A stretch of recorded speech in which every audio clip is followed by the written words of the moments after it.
ইয়াউমা ইয়াফিরুল মারউ মিন আখি, সেদিন সবাই সবার থেকে ভেগে যাবে। ভাই সেদিন ভাইকে পরিচয় দিবে না, মা সেদিন সন্তানকে পরিচয় দিবে না, বাবা সেদিন সন্তানের পরিচয় দিবে না, স্ত্রী সেদিন স্বামীর পরিচয় দিবে না, সন্তান সেদিন বাবার পরিচয় দিবে না। একজন আরেকজনের থেকে শুধু ভেগে যাবে। কারণ হাসরের ময়দানের অবস্থানটা হবে বড় কঠিন এক অবস্থান। ওই সময় সবাই নিজেকে নিয়ে পেরেশান থাকবে, কেউ কারো দিকে তাকানোর সুযোগ নাই।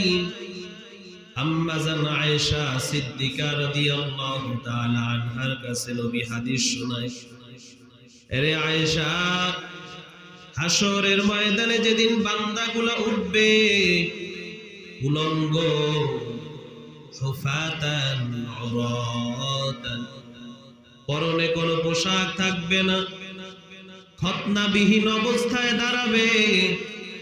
আম্মা জান আয়েশা বলেন, পয়গম্বর, আমারও কি একই অবস্থা হবে নাকি?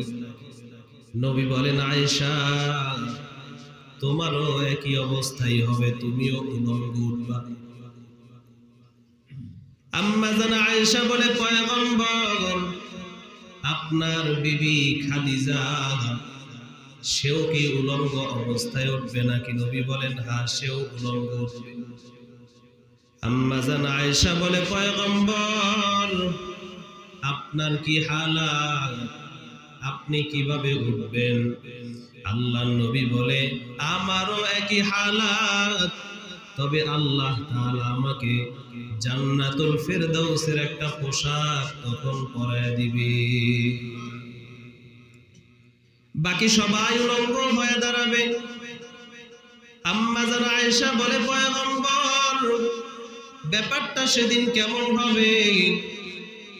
স্বামীর সামনে স্ত্রী, বাবার সামনে সন্তান, মায়ের সামনে ছেলে দাঁড়াবে, ব্যাপারটা কেমন হবে?